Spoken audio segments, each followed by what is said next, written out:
What if the real reason everything fell apart was never actually said out loud? A family empire, decades of memories, and now a $4 million price tag hanging over it all. But here, the question fans can't stop asking. Was this sale really about money, or was someone pulling strings behind the scenes? For years, viewers have watched relationships shift, conversations shut down, and tensions quietly explode, all while cameras kept rolling. And yet, some of the most important moments may have happened off camera.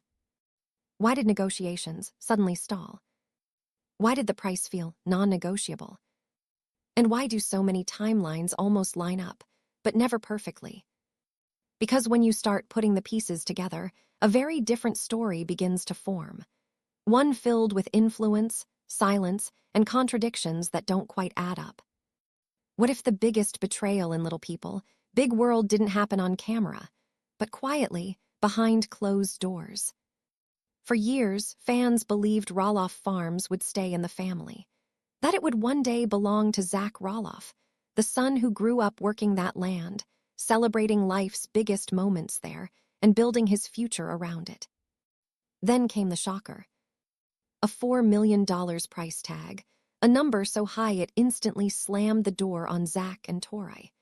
And that's when fans started asking the uncomfortable question no one wanted to say out loud. Was this really about money? Or was someone making sure Zach could never buy the farm at all? Tonight, we're breaking down the timeline, the shifting power dynamics, and the fan-driven theory that Caryn Chandler played a much bigger role than anyone wants to admit. No accusations. No wild claims. Just patterns, contradictions, and the questions fans can't stop asking. When Matt Roloff revealed the farm, asking price, the reaction was immediate and explosive. Fans weren't just surprised, they were genuinely confused. For years, Matt had publicly suggested that one of his children would eventually take over the property. He talked about legacy, continuity, and keeping the farm in the family. To viewers, it sounded less like a business deal and more like a promise. So when the number landed at nearly $4 million, it didn't feel symbolic. It felt final. Zach and Tori later confirmed that negotiations collapsed almost as soon as they began. They described the terms as not only unrealistic, but emotionally painful. What hit fans hardest wasn't just the price itself, it was what didn't come with it. There was no family discount, no shared ownership option, no long-term transition plan, no acknowledgement of decades of sweat equity, memories, or emotional investment. Instead, it was presented as a straight business transaction, take it or leave it. To many fans, that rigid stance felt intentional, almost like the deal was never meant to succeed. Online discussions quickly filled with speculation that the price wasn't about selling at all, but about control, about drawing a line, about making sure the farm stayed exactly where Matt wanted it, even if that meant pushing his son away in the process. That moment became the emotional breaking point. Zach didn't just lose a business opportunity, he lost a future he believed had been quietly promised to him since childhood. The farm wasn't just land and buildings. It represented identity, belonging, and a role within the family. And when that door closed, it didn't shut gently. It slammed. From that point forward, the relationship between father and son was never the same.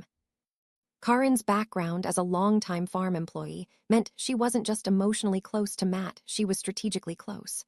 She knew the land's value, the zoning potential, the market timing, and the leverage Matt held. To fans, that insider knowledge made every decision feel less sentimental and more transactional. What once seemed like a family legacy conversation suddenly looked, to some, like a business deal where emotions came second.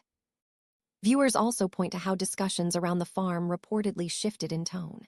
Instead of collaborative, future-focused planning with Zach and Jeremy, fans perceived a harder line, firm numbers, limited flexibility, and little room for compromise. In fan forums and comment sections, people argue that this wasn't just Matt changing, it was Matt guided. Whether that guidance came from Caryn or from Matt's own evolving priorities is impossible to prove, but the perception stuck. Another sticking point for fans is alignment of interests. If the farm remained under Matt's control or sold at peak value to an outside buyer, it preserved wealth, power, and independence, outcomes that many viewers believe would naturally support Caryn's long-term security. In contrast, selling the property to Zach at a reduced, family-focused price would prioritize legacy over profit. To critics, the choice Matt ultimately made felt telling. Still, it's important to underline what remains fact versus feeling. No documents, recordings, or statements confirm that Caryn influenced the asking price or intentionally blocked a family sale. What exists instead is a pattern that looked suspicious to fans: a knowledgeable partner, a sudden firmness in negotiations, and a result that left one son on the outside. In the absence of proof, frustration filled the gaps, and for many viewers, Caryn, fairly or not, became the easiest person to blame. What keeps this suspicion alive isn't a single explosive moment. It's the slow, steady pattern fans feel they've watched unfold. Changes didn't happen overnight. They stacked up quietly, decision by decision, until the family dynamic looked nothing like it once did. Viewers remember when Roloff Farms felt like a shared dream, messy, emotional, and deeply personal. Over time, that warmth gave way to contracts, deadlines, and firm boundaries. The tone shifted from, "How do we build this together?" to "This is how it's going to be." And for longtime fans, that contrast is hard to ignore. Another detail fans fixate on is proximity, not just physical but emotional. Distance grew. Conversations happened off camera. Explanations felt incomplete. When Zach and Tori finally stepped away, it didn't feel like a sudden choice. It felt like the end of a long road already traveled. To viewers, the most unsettling part isn't conflict. Reality TV thrives on conflict. It's the absence of resolution.